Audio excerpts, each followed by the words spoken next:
Let's back into the next sort of three things we need to talk about, a little three pack here. And we were originally going to record earlier this week, but our schedules didn't line up quite right. So I had prepared a bunch of things on Honduras and a bunch of things on Venezuela. And then in the last couple of days, or really yesterday, um, the White House released its national security strategy. This document has been in the ether for months. Like we've been hearing about it for months. We've been hearing about the different debates behind the scenes for months. I was actually kind of eager to see it. And there's a lot of interesting things to talk about here. Why don't we start maybe, Marco, at that top-down level with the national security strategy, and then we can back into Honduras and Venezuela because I think Okay. I think it kind of Yeah. works out well. Have you had a chance to read this document, this national security strategy, Marco? Yes, unlike everybody on Twitter Yeah, or unlike journalists covering it. yeah. Um, what's your first reaction? I'll leave it open ended there first. So I think this is where we're going to have a debate, cousin Jacob, which is fine. That's what we do.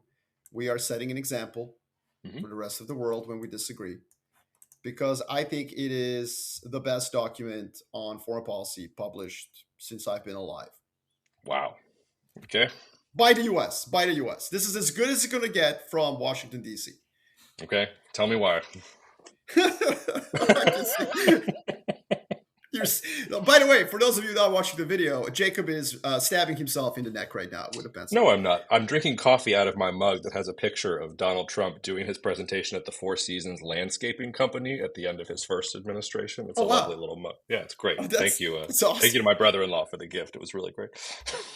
Um, okay, so I think that the document basically recognizes that the world is multipolar and that the way to ensure prosperity in a multipolar world is to play the role of an offshore balancer that, yes, on occasionally intervenes directly, but not in a way that commits the U.S. to the long term in terms of any conflict.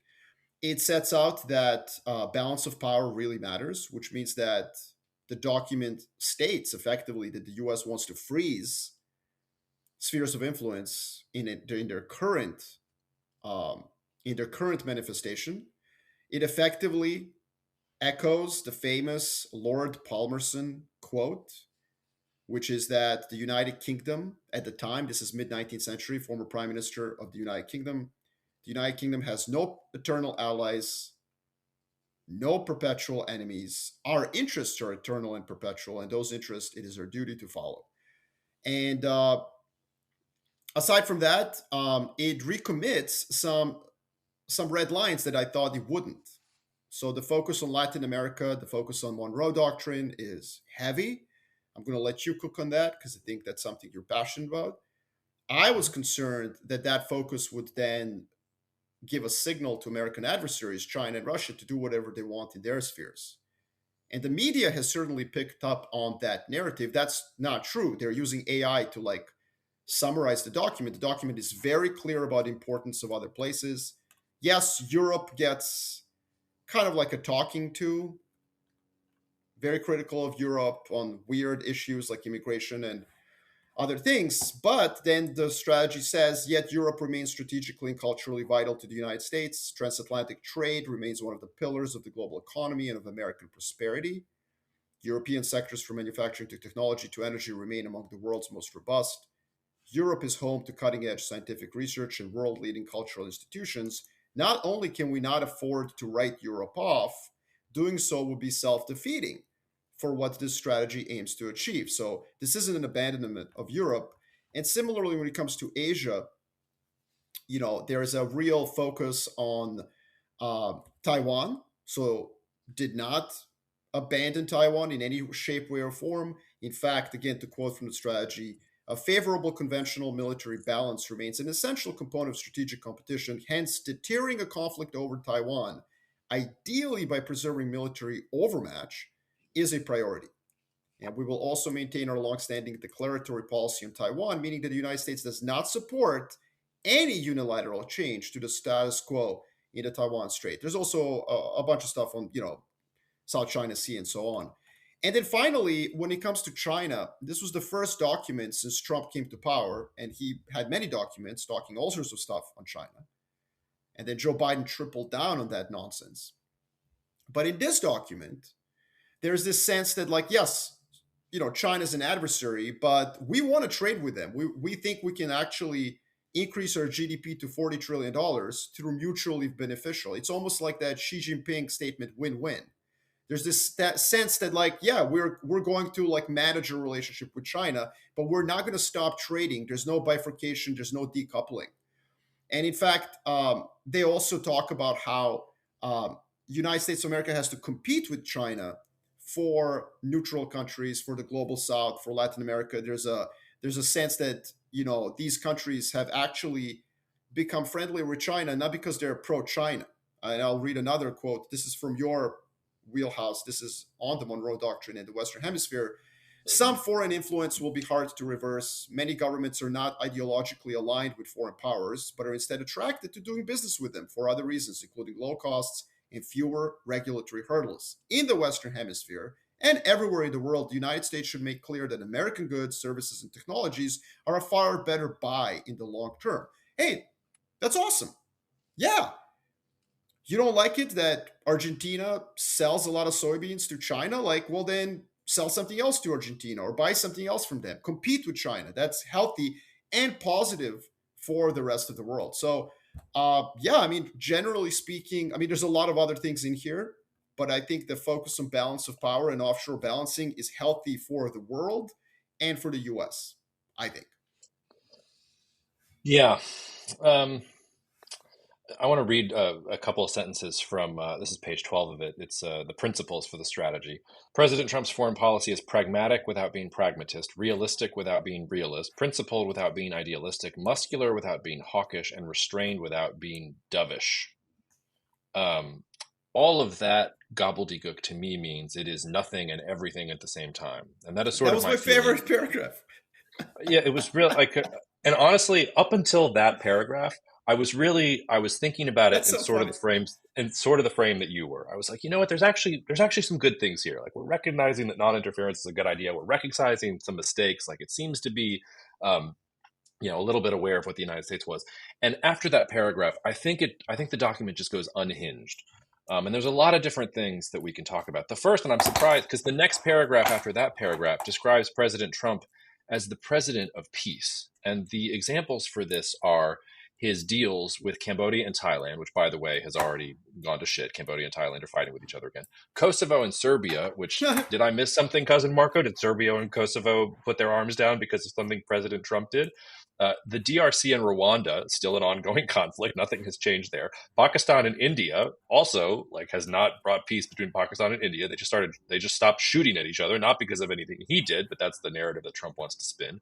He's taking credit for Israel and Iran's ceasefire, for Egypt and Ethiopia, which okay, Ethiopia is about to descend into civil war, and maybe we're going to have something else there. Armenia and Azerbaijan, that's from years ago, and ending the war in Gaza with all living hostages returned. Great. Also, Gaza got turned into a parking lot and has basically been obliterated.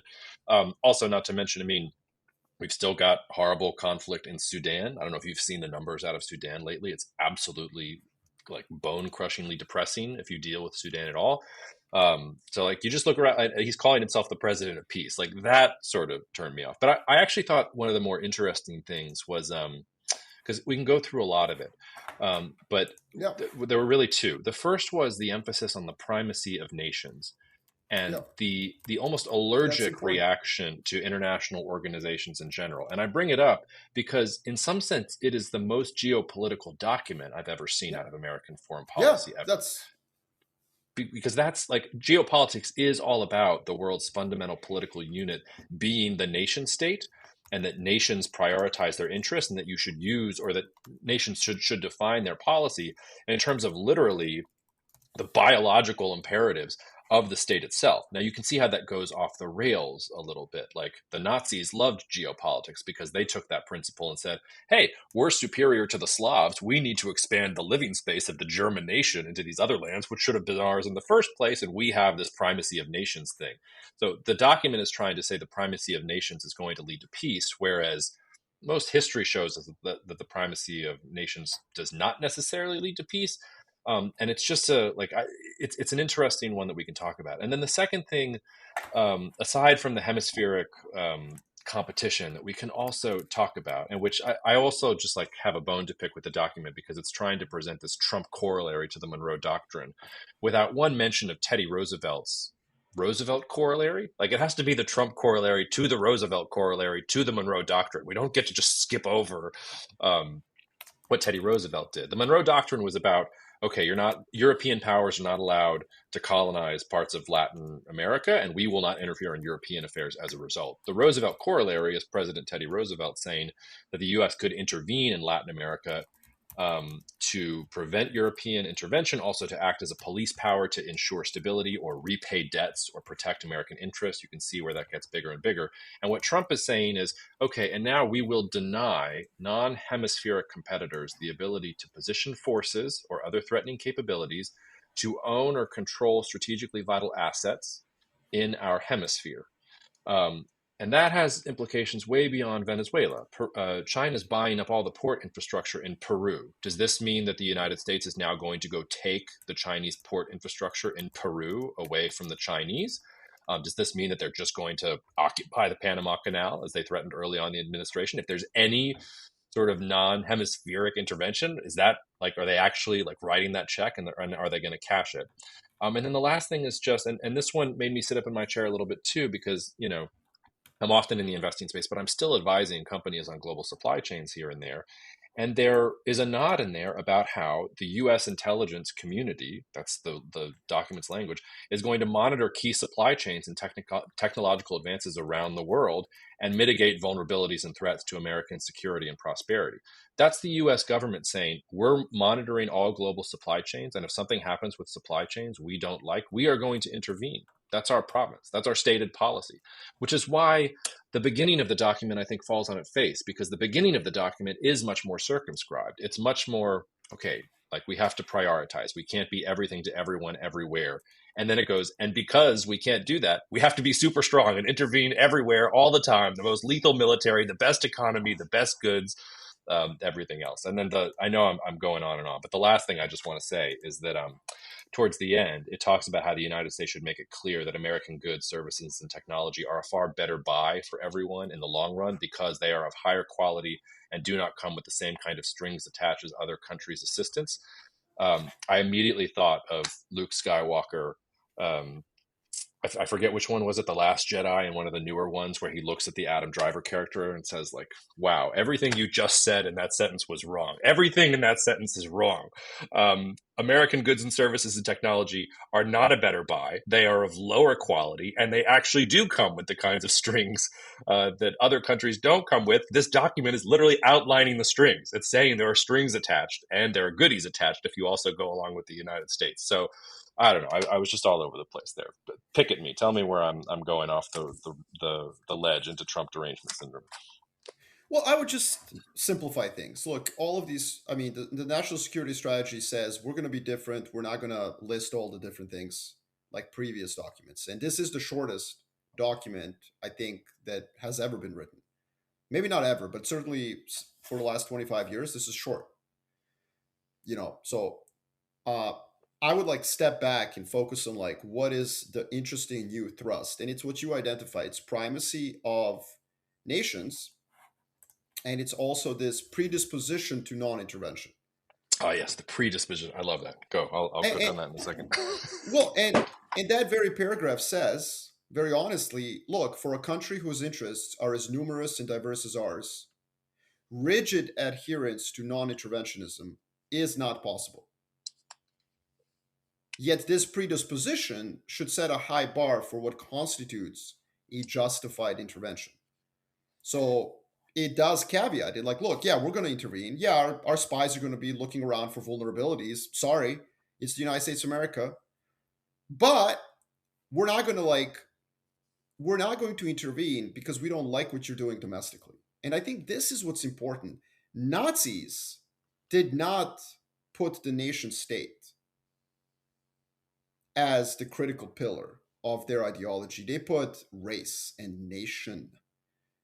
This is very, very important. Nazis did not produce a document when they said that effectively what you do domestically is of no concern to them, which is what this document says. Nazis had a sort of a bizarrely Kantian reaction to social Darwinism. Like that was, they Yeah. were dreamers, they were ideologues. And this document is far more rooted in the 19th century than it is in the 1940s. And what I mean by that is that he basically says, look, the nation is the defining unit of analysis for us. And what countries do inside those nations, provided it does not hurt the United States of America, does not satisfy a threshold of intervention.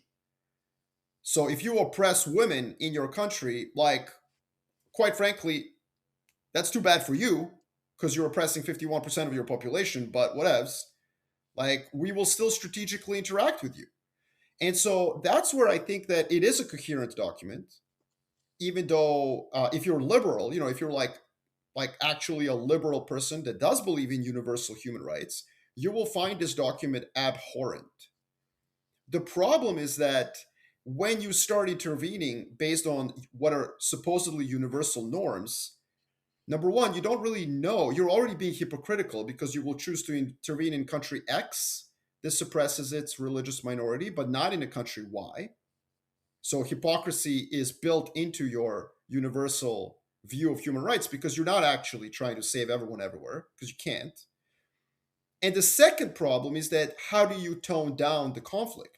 You just identified someone as inhumane. You just identified someone as the next Hitler. You can never then sit down with them. And Hmm. where this strategy allows the United States of America, and that's why I actually love the paragraph that you hate. I love the paragraph because to me it's not incoherent. To me, it's just saying, like, look, it depends, okay? Are we going to always be peaceful? No, sometimes we're going to bomb the shit out of someone. Yes, facts. Are we going to be, realist? No, sometimes we're actually going to be somewhat ideological, like maybe on occasion, but like it's about flexibility. And that's where I also do think the like, one thing that irks you is that there's a lot of sycophantic terms and statements to President Trump, obviously. And I mean, this is the Trump administration, brother. Like, there's going to be a lot of ass kissing. So the list. No, and there's ass kissing. Like, this is my own pretension. Like, here, like, there's ass kissing in every single one of these documents. I just wish it Oh were written at no! more Oh than no, there that. isn't. Yes, there is. It's Jacob. just No, usually no. it's like a PhD level, and this is at a fourth Yes. grade reading level. No, no, Is no, really no. what's going on. Let me give you, like, you are correct. Like, listing Kosovo and Serbia is moronic. But Iran and Israel, I disagree with you. That's a great example of precisely this new American foreign policy. Israel goes and bombs Iran, tries to draw America in. America begrudgingly finishes the job, or like whatever, in Iran, and then tells Israel enough. And then in his statement ending the military conflict with Iran, President Trump says, God bless Iran. That's the foreign policy that this strategy says. So, while the litany of examples you listed are truly just pieces of sycophantic ass kissing, like Cambodia, Thailand, and all this other stuff, the one that actually matters for the world, the Iran Israel conflict, was ended by President Trump. No, not forever. Not forever. I agree with you. Yeah, Not forever. it's But, fine. I don't think that's sycophantic ass kissing. I'm just saying something much more less ambitious. I'm just saying none of it is true. well, Iran And Israel is true, though. okay, fine. So I'll give you 1 out of 9. The 8 out of I'm 9 are okay with. not true. But the other eight don't matter. That's true. I mean, and Fine. that's, listen, that's extremely callous for me to say, and this reveals how my nihilist view is obviously aligned with this strategy, right? Because your point was like, there's 60,000 people that died over the weekend in Sudan. You know, Yeah. like, and my argument, my point, and I suspect many national security advisors to Trump would say is like, yeah, there's 60,000 people that die in Africa on a weekend quite often. Is the US going to pursue like a strategy to end that? Well, I mean, maybe we can't. That's what this document says. Whereas Iran, Israel, the 1 out of 9 examples, and I agree with you, it's laughable. Like when they list all the ways that President Trump has ended, wars. But the one that actually is globally relevant on like a mega level, was Israel and Iran. Israel tried to draw the United States of America into some sort of a multi-month, multi-year campaign in Iran of regime change. And President Trump said, no, I'm going to bomb this reactor, and then you're going to take your F-16s and go home. And then I'm going to say, God bless Iran at the end of my speech, because Yeah, I don't care what they do domestically. So that is the I, coherence of the strategy. I hear you, and I'm going to push back again. So on Sudan, by the way, and part of the reason what's happening in Sudan is because the UAE and some of these other Gulfi countries are messing around there as part of a proxy conflict. So the United States absolutely has levers of influence it could pull if it wanted to bring the fighting down the level in Sudan. Just to your point, nobody cares because it's Africa. There's a reason why Israel-Gaza soaks up all of the headlines and Israel-Palestine soaks up the headlines, but nobody cares about 60,000 Sudanese people. That's just the way that it works. I loved the predisposition to non-intervention. I've already referenced Star Wars. Let me make it even nerdier. I thought immediately of Star Trek and the Prime Directive, except if the Prime Directive was the maybe directive. This is the most important thing that we organize our entire policies by, and it's only sometimes. Like I was just like, I couldn't do it. I think also, maybe I'm going to get in trouble with this and push back if you think this is too much.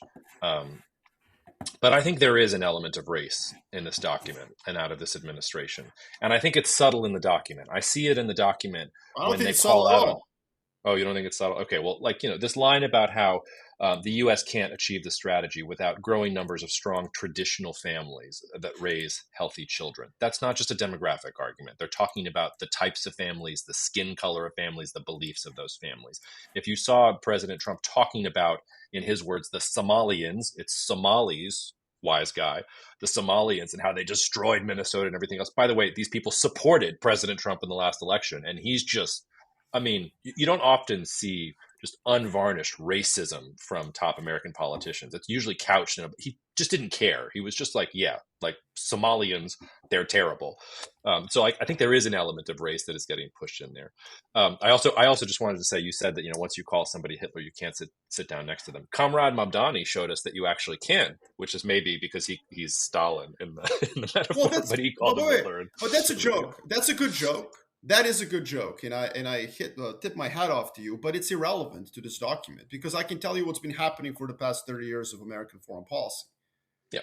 And what's been happening for the past 30 years of American foreign policy is American politicians, PhDs, went to Georgetown, have CFR memberships, and so on. What do? They decide to intervene in some country because some minority is getting killed, even though we ignore when our allies do it. So there's wanton hypocrisy for the last 40 years. And then, because we need to rally the population to do that intervention, and we paint someone as a Hitler, we then don't know how to stop. Yeah. And so, like, that's what I mean. Now, here's what I would say. This document is replete, maybe not with outright racism, but certainly, and I think that writers of this report would agree with me, with a civilizationism, right? So it's not about race necessarily; it's about civilization, and we need to Sam protect. Huntington just cheering you on in the corner. Cheering you on.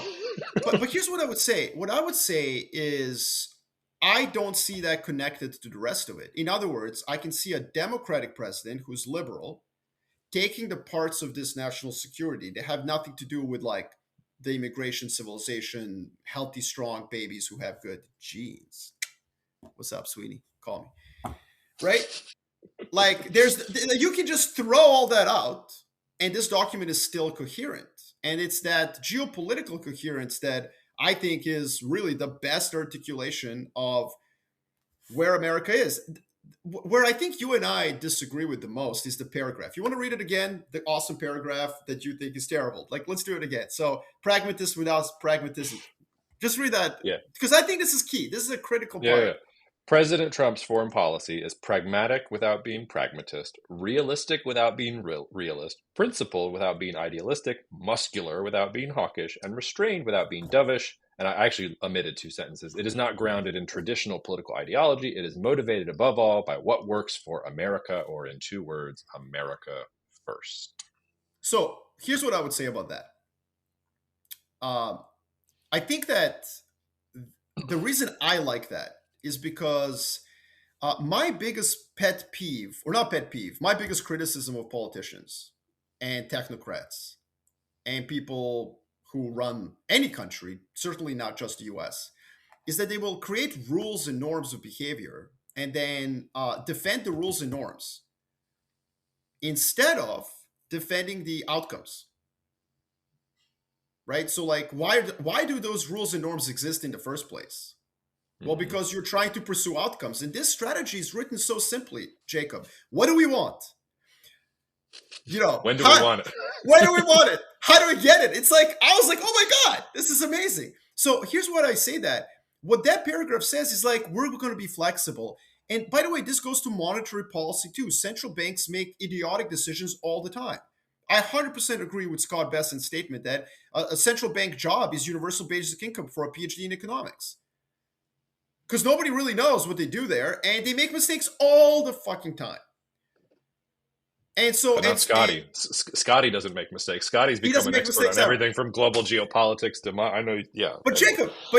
Jacob, you cannot just like focus on the Trump administration. We have to focus on the last 4 years, which has been a disaster.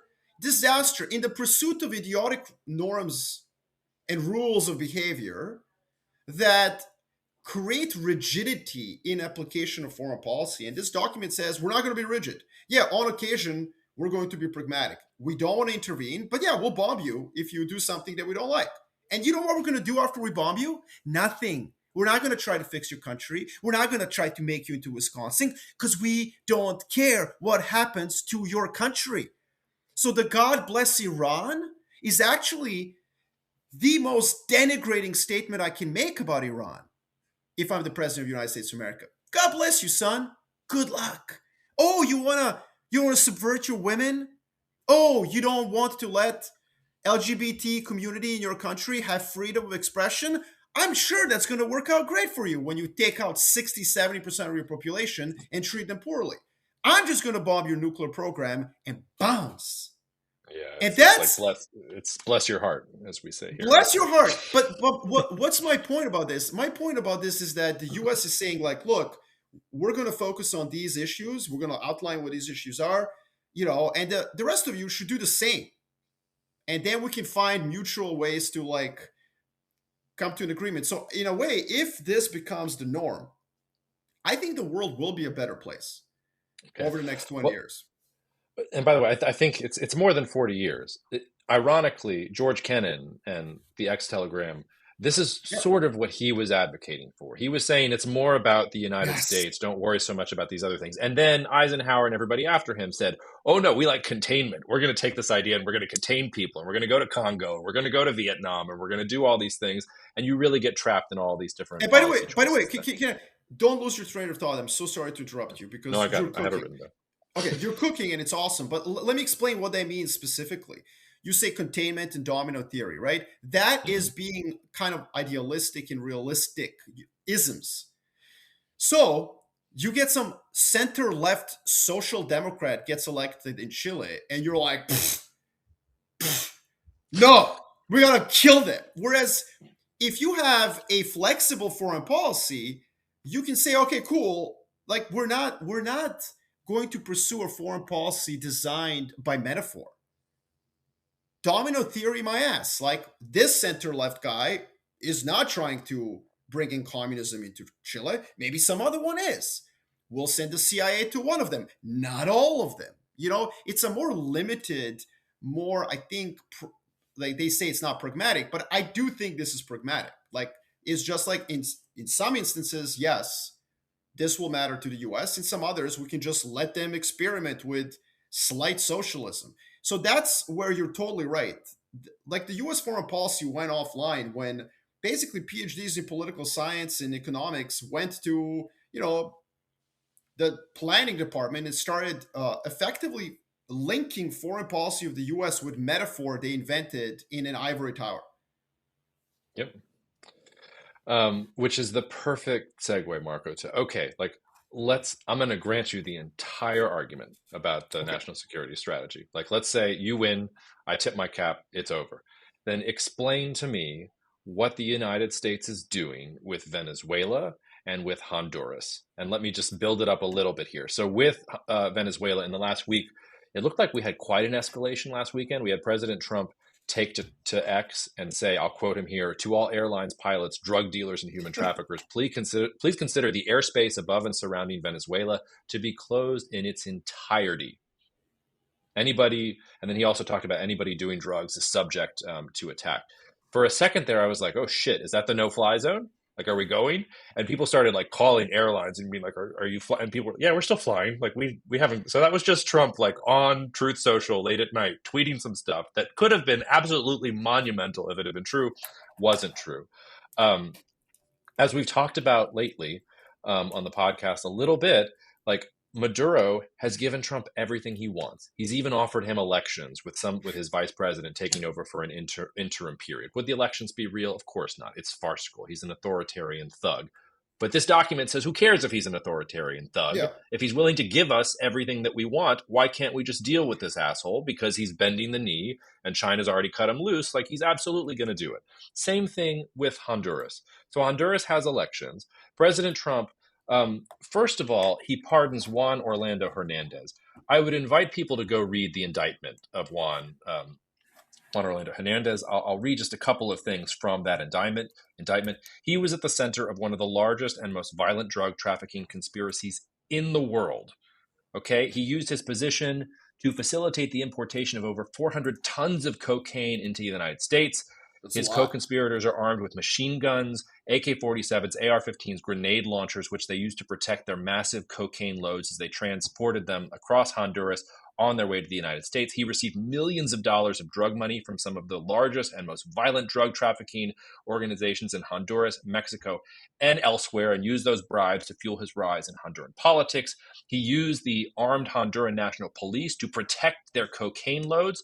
He would throw, I'm not quoting anymore, he would take people who were in the drug business. If he didn't like them, if they were pushing back against them politically, he'd serve them up to the United States as, hey, get this guy, he's a drug lord. Whereas the drug lords that stayed with him, he would support them with the Honduran National Police and everybody else. This is the guy that President Trump said, and I'll quote the president here: "Hey, he was president of the country, and they basically said he was a drug dealer because he was president, and they said it was a Biden administration setup. I looked at the facts, and I agreed with them.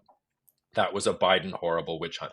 This guy's a fucking drug dealer, an arms trafficker, and human trafficker, and everything else. Okay, that's not partisan. That's not ideological. That's just what he is. So we pardon him. Not only do we pardon this guy, we also say, "Hey, Honduras, you're about to have elections. President Trump doesn't like the favorite candidate right now, this Salvador Nasrallah guy. We like this guy, Nasri Asfura, who is related politically to the Hernandez guy that we just talked about. So it would be really good for Honduras if it elected this guy. And it looks like Nasrallah is going to win, but it got very, very tight there. And it was so close that there was concerns about, is Honduras actually going to have a peaceful transition of power, everything else. So if you're right about this document, what on earth are we doing with Venezuela? Because we've got a thuggish asshole who's willing to do whatever we want in Maduro and Venezuela. And what on earth are we doing preaching to the Hondurans which presidential candidate they should pick and which one we're going to work with? Because it should be, we don't care. We'll work with whoever is in power and we'll screw anybody who works against our interests, which you would think a drug trafficker would be working against your interests. You wouldn't be pardoning this guy. Help me connect your point A to points B and C that we're seeing unfold before us. Because I think on the face of it, the document, I have all my problems with it. I actually think there are people who wrote that document who think what you think. They are not the ones making decisions. And that's not what U.S. foreign policy actually looks like. It's not Yes. animating it. Well, what I would say to you is like, I agree with what you said at the end. So, is the application of the new strategy going to be 100 out of 100? No, but I can barely find Honduras on the map. Okay, I'll be very honest with you. So I have no, but I can find Iran on the map. I can find Ukraine on the map. I can find Taiwan on the map. Am I allowed to poke fun and say, didn't BCA Research just put out a thing about you thinking Latin America was like the big structural call for 2026 and you can't find Honduras on the map? Because Honduras could disappear tomorrow, and my call will still be right. Hmm. It's completely irrelevant for everything. So I have no idea. Like, so here's what I'm saying. What I've seen from this administration on China, Taiwan, on Iran, Israel, and on Russia, Ukraine is largely supported by this document. But when it comes to Honduras, they freed some drug lord. You know? I have nothing to say because Honduras doesn't matter, Jacob, at all. It's irrelevant, except as a migration route. I'm guessing that's why they're super, super like focused on it and want their own dictator to probably just prevent migration out of the country. I would assume that's the only way the United States of America, at least this administration, cares about Honduras. On Venezuela, I think that everything that's in the document is thus far compatible with the what's happening. What wouldn't be compatible is like ground troops in Venezuela trying to occupy the place and turn it into Wisconsin. But like bullying Maduro so that, I don't know, like I think President Trump got some really bad advice from Venezuela. I think what's happening with Venezuela is that Crown Prince Mohammed bin Salman of Saudi Arabia showed up in the United States a couple of weeks ago and told President Trump the truth. Saudi Arabia cannot keep pumping OPEC oil at the same level. Hmm. Oil prices are too low. Saudi Arabia gave President Trump 12 months of low oil prices. And I suspect that MBS told Trump, like, hey, like I need oil prices to go a little bit higher.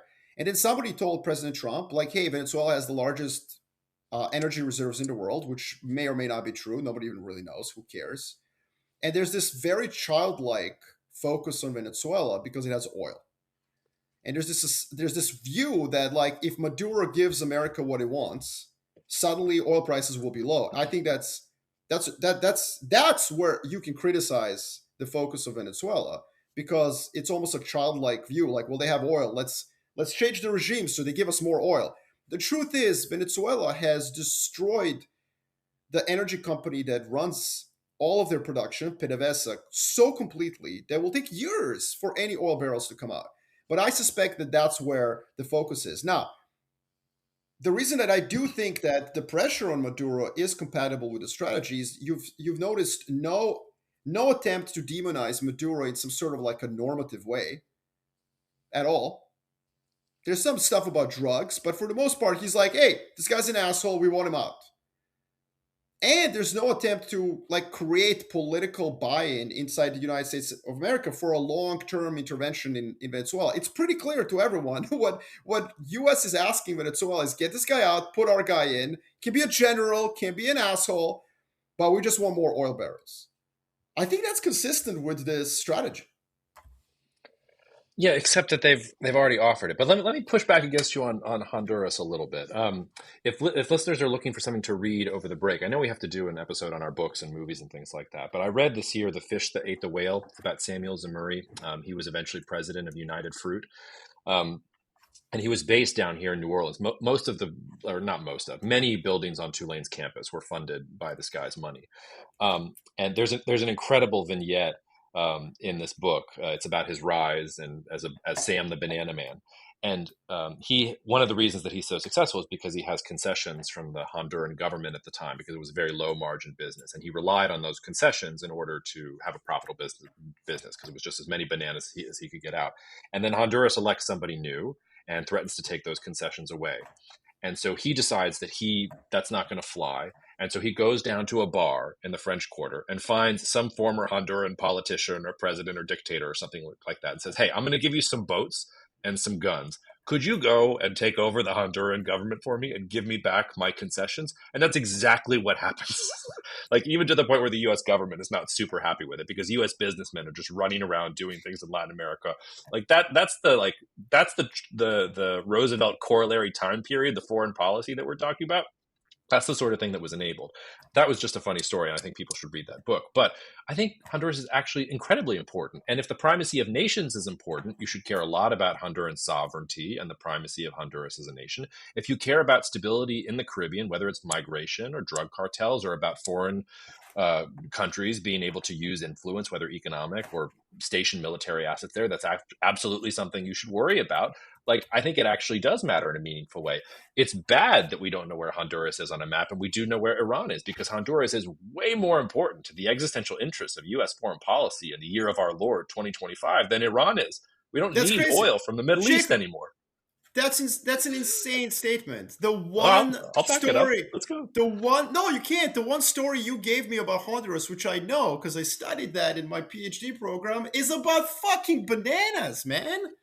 So unless you're talking about the need for potassium supply or something, like, look, man, like everybody, like the United Fruit Company ran the country. Time out, time out. This is a country that was run by a company that produces bananas. No, it's not relevant. Now, migration, yes, it's. But if Honduras was just a mess for the next 50 years, if nobody fixed it, if it continued to pump out immigrants into the U.S., like America will just move north. You know what I mean? Like, hey, police, can you do what Honduras didn't? And by the way, look, what is happening in Central America? Like, I don't know. I think everyone on the right, from Peter Thiel down to JD Vance, just has a man crush on Nayib Bukele. They And they're do. just and they're just trying to replicate these dudes in every one of these tiny countries. I really urged and hesitated from calling them banana countries. But Mhm. that's where the term comes from, right? Like, so I don't know. I don't know. Look, I think you win. You win on Honduras. There, you have illustrated the Yes. wanton hypocrisy of the Trump administration when it comes to application of this policy on Honduras. Although in the paragraph that I really liked and you didn't, they kind of forewarned that they will be hypocritical. You could argue that that paragraph just says we will be hypocritical. True, right? Like, hey, Yeah. hey, everybody reading this, we're going to be hypocrites. And you know what my answer to that is? Yeah, that's what great powers are. They are hypocrites. As long as they are aware, the problem with foreign policy of the United States of America for the last 40 years is that between George W. Bush to Bill Clinton to Joe Biden, I think Obama less so, much less so. But most presidents were just wantonly hypocrites without knowing that they were hypocrites. And so you could couch a humanitarian intervention that ends up killing civilians as something we do to protect humans. You could couch an intervention to change a country into a liberal democracy when you just really want oil. And you actually believe this shit. At least these guys, I think, are telling you in that paragraph you don't like. They're telling you, hey, man, we're hypocrites. And we know it. But, can I explain what's going on in Honduras? No, not at all. Yeah, I mean, another part of the document though talks about what adjusting U.S. global military presence looks like, and it talks about how you need a more suitable Coast Guard and Navy presence to control sea lanes to thwart illegal migration and human and drug trafficking. You need targeted deployments to secure the border and defeat cartels. You need to establish access in strategically important locations. Pardoning drug traffickers and getting rid of Maduro, who wants to give you all the things that you want, are not Okay, ways to further but that strategy. let's double click on that because we never finished that. That was your other question. Your first question was what's going on in Honduras, to which I replied, I have no idea. You win. And But which your it other doesn't matter. I think you can argue that Iran is just pistachios and oil. We don't need oil anymore. But I'm being flippant. Sorry, go ahead. But we do need pistachios, bro. Dubai chocolate is on the rise. I don't know if you've noticed You're, this, you're, but the you're, trend. you're in California. You're fine. We're fine with pistachios. We're It's us fine. and them, and they're gonna have no water in like 10 years. Like when I go Oh, do ag events, one of the only audiences I'm like, y'all are good is pistachios. Doesn't matter that the world is yo, multipolar. You're the that's only game hilarious. in town. Do whatever you want. Anyway. Okay, okay, okay. But listen, on Maduro, yeah, I hear you. I hear you. I wonder if this is about image perception, and this is just like, as Drake would say it, for the gram. What do I mean by that? It appears, and this is publicly sourced information. It appears a month ago that Maduro already gave Jacob everything that Yeah. they want, maybe even longer. You brought this up on our podcast like 2 months ago. Yeah. Yeah. Okay, but it happened too easily, and they want to do some show. They want Pete Hegseth to do like fucking 20 pull-ups from his glistening biceps as he's saying like kill them all. Like there is part of this that is clearly for show. And if the I love it. I dictator, love it. I love it. You're going to call it for the gram. In the 1960s, they would have called this for credibility when it comes to communism. It's the same damn thing. It's well, I no mean, different than anything else we've been talking about. but again, the proof will be in the pudding. Look, if over the next 6 months we start hearing that Venezuela needs to be liberated from socialists, if in the next 6 months we hear that the United States of America is going to send troops to Venezuela, you will be proven correct. They're not applying the foreign policy that's illustrated here. But if Trump just drags this out for the gram, like, what am I supposed to do? Like, say that the whole thing falls on its face? No. In fact, what happens, Jacob, if this does drag out by 6 months? They kill another 500 people fishing in the Caribbean, which is unfortunate, but kind of a fraction of what Obama did with drones, you know? But let's say that that happens. Let's say that this happens over the next 6 months. You're pounding the table every time we're on this podcast, like, look at what they're doing. And then 6 months later, they're like, okay, fine, Maduro, you can go. Like, we did enough gramming. This will be the greatest American foreign policy coup of like the last 100 years. You flipped the country by like bombing some poor fishermen. You didn't really deploy any troops. Not a single American died. Very few Venezuelans died. And the country becomes friendly, kicks out Russians and Chinese. Like, low cost, high impact, right? High return on your investment. No? Yeah, the proof is in the banana pudding, if you will. And hey, like, on Polymarket, like they've got U.S. Venezuela military engagement by March at 52% odds. It's been sort of climbing It in might have recent to weeks. happen. It might have to look. Trump may need something to blow up on the ground in Venezuela so that he can then tell Maduro to leave, because then it looks like he actually did something, right? Well, it's funny. It's funny. This is where I want to zag because, okay, everything I've said so far on the podcast, get ready, like buckle your seatbelt, listeners. I think Trump doesn't believe any of this nonsense. I think he is the pragmatic person without being pragmatist. I think that is Donald Trump, and I think he wants no part of bombing Venezuela. And Well, if maybe I'm a right little bit. about that, I don't think he cares. If I'm right about that, the U.S. isn't going to bomb Venezuela. To your point, this is all for the gram. Like they only bombed Iran because Israel forced it. Like Yeah, Guyana is not going to yeah. do to Venezuela what Israel did to Iran. So if that's correct, then it's not going to happen. And then if But that why is Polymarket thing starts to climb, like just take the under. Like take the he's just take not the going to under? do it. Okay, but let's say that you're right then. If that does happen, then this strategy is a brilliant document, and Trump is a pretty good manipulator of foreign policy. The second part of that sentence is correct. The first, you can't save the document just because President Why? Trump saved it.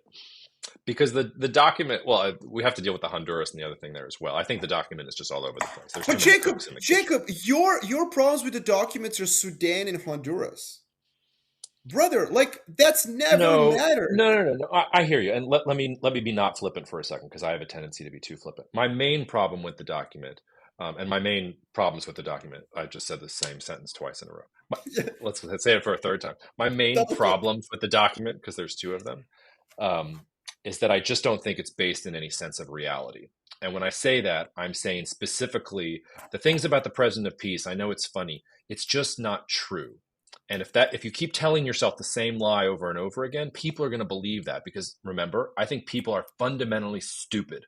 So So if wait, you you're put it saying out there and say it, you're going to say something that's not true over and over again. People are going to think that's the way so that it wait, is, one and then second, make one second. Hold decisions on. based on a faulty worldview. Hold on, I got let me finish. And then the second thing is just this idea that the United States is better at everything.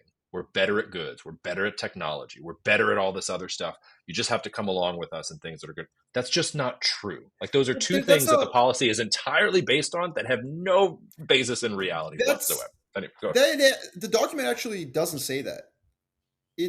There's many parts of the document where they say we need to like rebuild America because we actually have fallen behind. The argument, the line you're reading is we need to convince the rest of the world that we are going to be better at this stuff, so they buy this stuff from us, not from China. But it's a call for competition. I actually like that sentence because it says, previous documents from both the Trump administration and the Biden administration, which had very little daylight between them, the previous documents would say China's evil, China's bad. This document says China's kicking our ass. Don't blame Latin American countries for doing business with China. Blame us.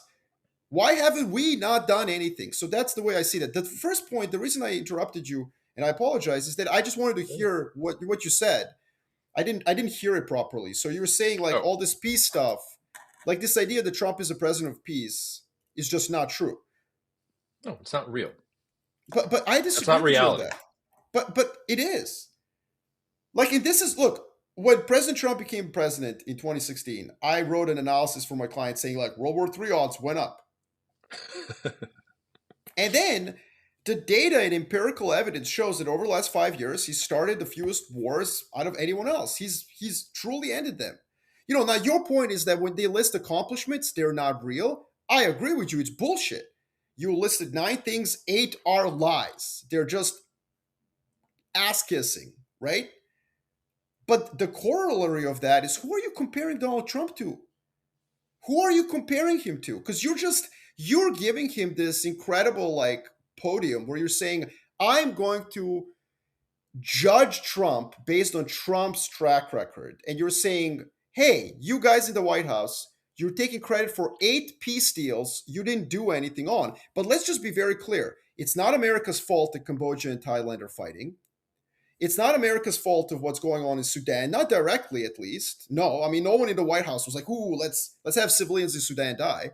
So your point that they didn't do enough to prevent these wars from happening and then claim success is cogent. It's true. You're correct. But it's also like, meh, okay, whatever. It's just kiss assing. Whereas, let's compare him to every previous American president who did start new wars. And this is my problem with the media's focus on this and the liberal take on this. It's like President Trump is lying. Oh, Jesus Christ. Really? The President of the United States of America is lying and taking credit for accomplishments he didn't achieve? That's not really new, although it is kind of new in the scope of how it is. But the reality is that Trump has to be compared to previous presidents. And just because he didn't actually produce peace in a conflict he had nothing to do about, in my book, is still superior to spending $2 trillion pursuing wars or using humanitarian intervention as an excuse for distracting the public from the fact that a 21-year-old intern probably gave you a blowjob in the Oval Office. Like, that is what's happened in the past. Yeah. No, I appreciate that point. That allows me to sharpen what I'm saying a little bit, because I was just as critical of some of the Biden national security papers because I thought they were blatantly neoconservative, and I thought Right. that they were applying totally wrong, analytically wrong mental maps to the world. And I said at the time of some of Biden's strategy, you can go back and check the receipts. I said, if this is how this administration is going to think about the world, its policies are not going to work because these are the wrong frameworks. These are the wrong mental maps. And if you think these things, you are going to get the wrong policies. You're not going to get the policies that get you to what your goals are. I think the exact same thing is true of this document. When I don't really care about the lying. I expect lying from politicians. What I care about is that the things in this document, this worldview, in some sense, it's completely on the other end of the spectrum, but it's also not true. It to me smells of a document that has no sense of the world as it actually is. It has a stronger sense of what the United States should be and what the United States should want and things like that. But its diagnosis of the world and the U.S. position of the world, I think it's wrong. And just on the thing about lying, like I mean, I guess it's still technically a lie, but in Robert Caro's books about LBJ, there's this thing about where I think it's LBJ talks about how, I forget if it's LBJ said this or Caro says this about LBJ, where it's he when he was trying to tell himself something that wasn't true, he had to tell it to himself so much so that he actually believed it was Yeah. true. So that Yeah. when he was acting on it, it was not a lie to him. He passionately and fervently believed it, even if it began as a lie that he concocted himself.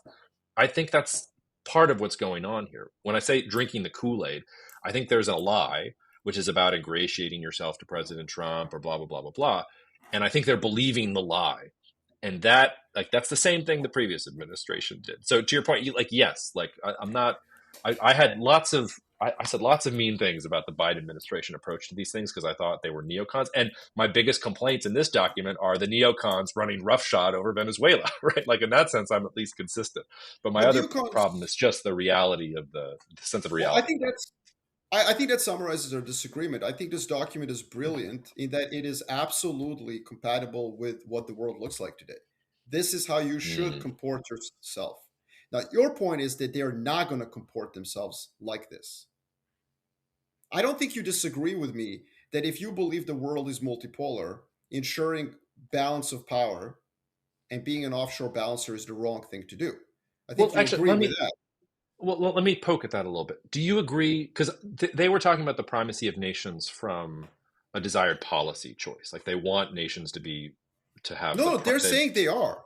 That's not an well, no, outcome. no. It's like, What is the No, world but it's like? also, but they want that to be the case. They want to go after Okay, yeah, international yeah. organizations and cartels and all these other things so that the primacy of nations can be safeguarded. Like we can argue about whether they think it is true or not.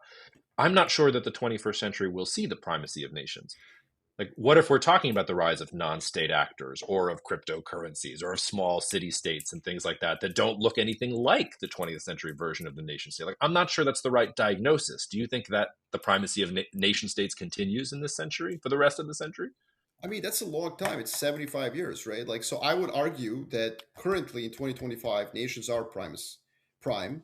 I would say that unbalanced multipolar system is a huge risk to World War III. And so I would argue that, yeah, for the next 5 years, which is, these national security strategies get reviewed every 5 years or so. So I would Yeah. say, yeah, like, okay, you've pointed out a failing of this document. It maybe isn't creative enough to think about the next 30 years. Agreed. But if you Well, want to, even for the next 5 years, then do you think that like the nation state that the primacy of nation states continues and increases, or do you think that the primacy of nation states is declining with some of the things that we're seeing in the world right now? Like that's an I open would say question. that That's not a criticism of the document.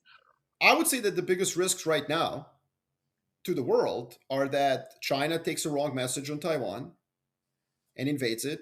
I would say that Russia and Europe don't find some strategic balance, and that the Middle East becomes, so like like your examples of where there's hypocrisy or this document or its strategy are wrong are Honduras, Venezuela, and 8 out of 9 peace deals that Trump did not actually successfully conclude. Whereas I keep going back to the three things that matter: Russia, Ukraine, Iran, Israel, China, West, where I think that the Trump administration has correctly applied this primacy of nations and balance of power. They didn't abandon Taiwan. I was very afraid that when this document came out, it was like YOLO, whatever happens in East Asia happens. They did not do that. With Europe, yeah, it's super critical of liberal Europe, and there's a whole civilizational stuff that clearly, you're right, has racial and civilizational undertones. But again, they didn't abandon Europe. They say Europe is extremely important. Stability of Europe is critical to America. Like, on all the issues that I think really matter, I do think this document applies a strategy, like uh, articulates a strategy. The world is multipolar. There's two types of multipolar worlds you can have: unbalanced one that leads to war, that leads to armed camps waiting to go to war with one another. The other one is a balanced one. Somebody needs to create that balance. Usually it's an offshore balancer. And this document like sets that out. Now, whether they're going to correctly pursue it, we shall see. But it's the first time in American like foreign policy that I'm seeing somebody speak in those terms. That's why I defend it, but I certainly don't think that you can apply this document to everything that's going on in the world and say it was correctly applied. But I think fundamentally this is where we disagree. Like, what do you think the world looks like, and what would you do to fix it? Maybe we just disagree on that. Yeah, I mean, I don't know. But you know what? Two I things. don't get paid to do policy. I get paid to understand policy and where it's going to go, which is also But like no, no. But that's what this. get paid to do too. Just to be clear, Yeah, like I always tell my clients, like, look, I'm not here to I'm not here to evaluate policy in its own, but I do have to evaluate it relative to what I think the world is. And that's exactly what I did with this document. I believe the world is multipolar. I believe that if American policymakers think it's not and try to rescue American hegemony, they will start World War III. and you don't think this document is about restoring American hegemony? No, no, that's why the primacy of nations and saying, hey, you guys get to do whatever you want domestically, we're not going to interfere.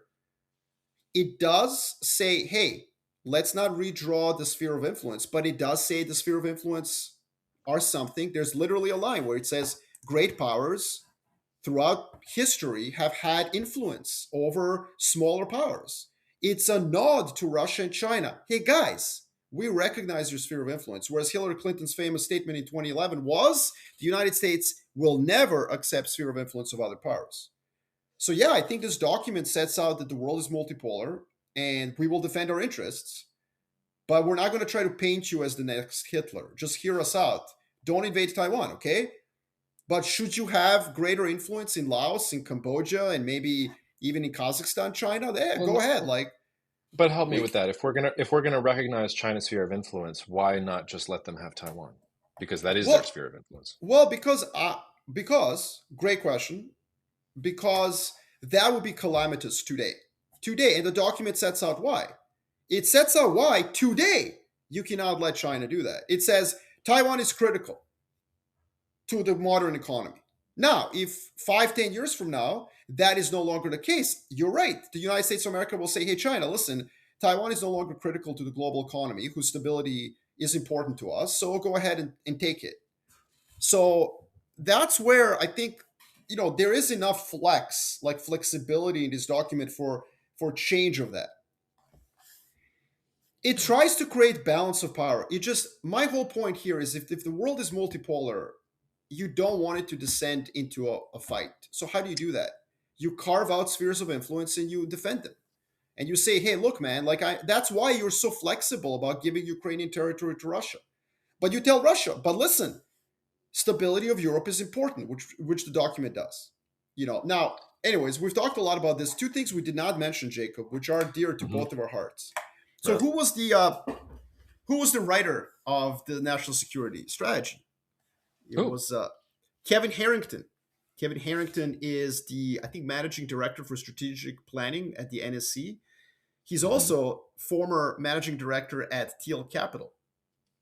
Uh, So, what we did not talk about, and I think a lot of civilizational stuff is very Peter Thielian. Peter Thiel really cares about Western civilization, which yes has racial undertones for sure. I don't think yes. he would. I don't think he would disagree with that. Although he would probably also say, but it doesn't have to be racial. But he probably is, just like objectively speaking. So there is a lot of that, which I find unnecessary and unseemly in this document. But let's leave that aside.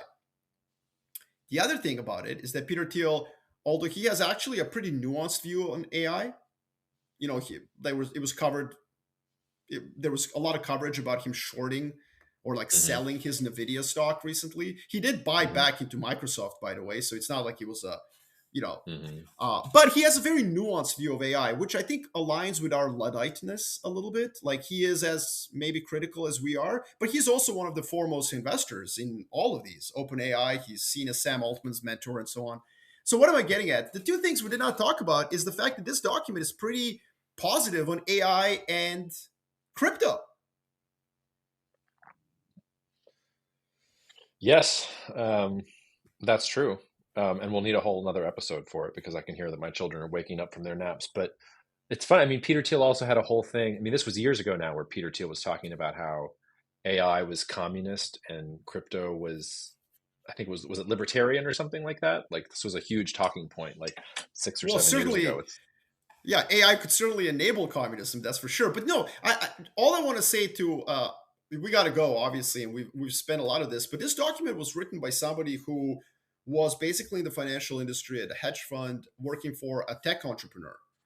And Yeah. so I do think that the focus on digital assets, which have a really prominent place here, like they will preserve American financial hegemony.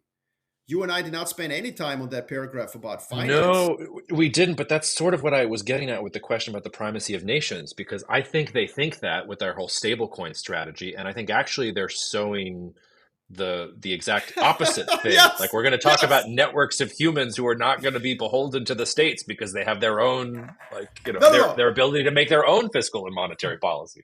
But here's what I say: this, I know we gotta go. We can spend a whole hour on just stable coins and AI. And maybe But we the will reason next that week. I thought this was really interesting is because it means that the President Trump in this White House and the author of this document and I don't have any value judgment on this. I'm just stating it. They've just told you that AI capex investment boom and digital assets are pillars of national security. Maybe not as Yes. important, maybe not as important as everything you and I are debating and arguing about today. We've spent like an hour and a half basically arguing about all this esoteric political science, qualitative, fun stuff. I mean, we have fun, you know, Got to give the people what they want.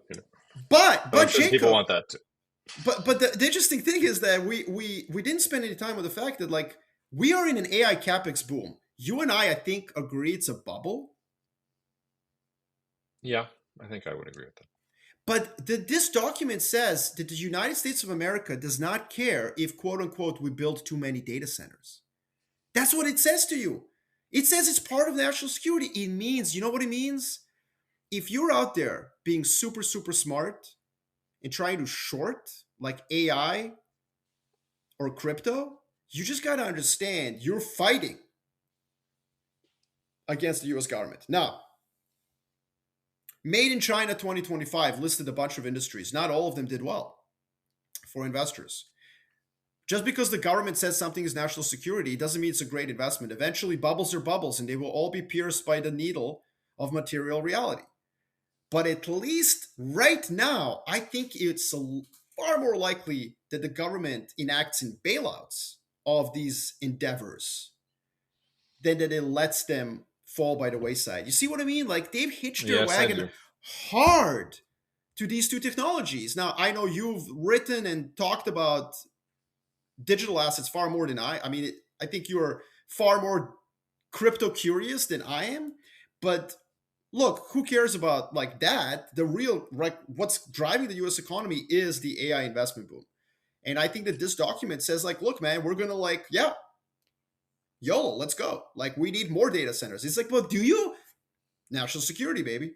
So I thought that was also interesting. And Yeah, well, and I've been wrestling with myself. What does that actually mean in the long run? Does that mean, to your point, that they do get bailed out, and that means that we get really low, much lower energy costs than we're thinking for, and so AI and productivity and growth goes crazy? Does this mean that the average American consumer gets screwed yet again and has to pay higher prices in order to bail out the utility that's companies the second. themselves? Like, Listen, that's well, Jacob, it depends what you think as an investor the ultimate benefits of AI are going to be. But yeah. I am a Luddite. For those of you who don't know the word, look it up. It means that you're skeptical of this technology. But also, I just don't think that a bunch of four-star generals or former investors who may or may not still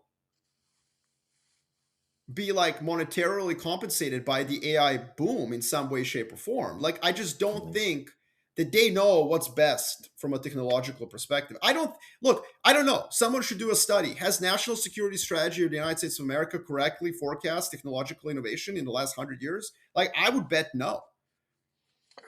Ooh, I would bet yes, and this goes to where the probably the most important thing the Trump administration did was slash science and research funding at the beginning of the administration, all the Doge stuff. Like that was the worst possible thing That you was the could have worst done if what thing. you want is to But how? be at the head of AI and everything else. So. Right, but exactly. So like, okay, but and then at the same time you say AI is going to be a huge thing. Well, like look, it Well, and, just and, and this gets to my point. We're going to have the best products. We are the best long-term buy. No, we're not. Nothing we've done in the last 12 months says anything that we're going to be the best long-term buy. If you think that, if what you're looking for is the best long-term buy, you should be calling Beijing right now. Like they well, that's won. They already aspirational. won.